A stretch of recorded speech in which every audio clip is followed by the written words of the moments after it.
some of the things that we figured out from that game, a lot of things happened that were rather interesting. First of all, Clemson lost back-to-back. Look, Georgia won the game 10-3. So let's throw that out there right out the bat.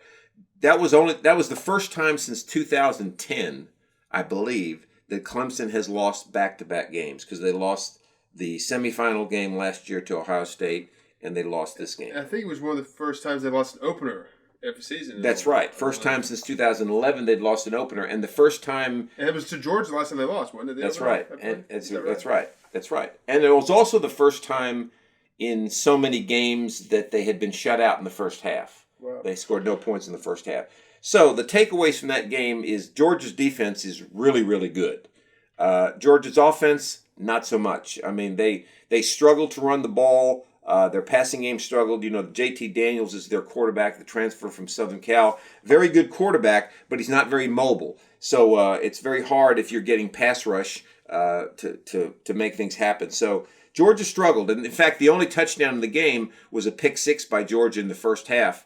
DJ Uiagalelei, I know I'm pronouncing that wrong, the guy who took over for Trevor Lawrence, who actually started 2 games last year, one against Notre Dame and then the one before that. He looked pretty good, too. He did look very good against Notre Dame.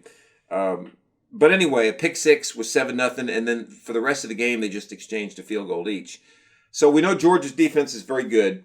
We know Clemson's offense is going to struggle because they've lost lots of guys, right? They lost Travis Etienne, they lost Amari Rodgers at wide receiver, and they lost Trevor Lawrence at quarterback, which 3 of your biggest playmakers right there gone. Well, I guess a lot of people thought that the quarterback, obviously, I mean, they're going to take a step down probably because he was kind of a once in a generation kind of guy for them. But I think that was a position that most people thought it wasn't going to hurt him too bad because this guy looked like he played real well against Notre Dame last year. That's right. He was supposed to not really miss a beat, kind of, right? That's right. Do you think that's still the thought? Or do you think now it's looking like maybe they're going to struggle at the quarterback position? Well, I think that's a really good question. I think the difference is that last year he was playing with the playmakers in the 2 games he started.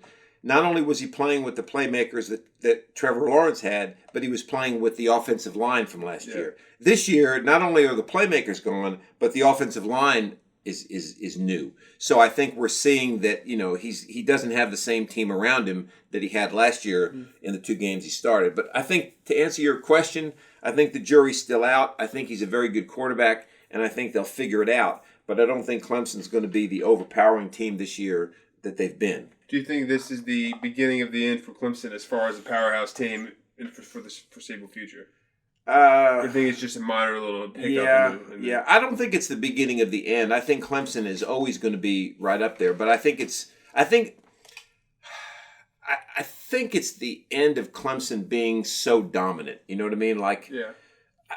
If that makes any sense. I think they're going to always be up there, but I don't think they're going to be as dominant as they've been unless they're able to bring in more talent, which they should be able to do because, Dabo Swinney's a great recruiter, and they've been able to do it in the past. So you think maybe if you think it's an overreaction to try to look at that game now and say Clemson's done, that they won't be in the playoffs much anymore? Yes. That's overreaction. Yes, that's a definite overreaction. I mean, remember they play in the ACC, which is a fairly weak conference. I don't think they're going to lose an ACC game. And like we talked about too, looking at just this season, I mean, losing your first game is the time to lose a game, right? Correct. Because it's when you get to the end of the year, if they win out, assuming at the end of the year, people are going to forget about that. Like that was the first game of the season. It was against a good team, Georgia. Like it's not going to hurt them that much to lose this game. Correct. They're still going to be in a great position at the end of the year. Correct. I mean, you're exactly right. If they win out, and go 10-1 or 11-1, whatever. Yeah. And win the ACC championship, they're going to be in the mix. I don't know if this is what they're thinking, but if they know we have to play Georgia at some point, you might as well make it the first game. Make your toughest team.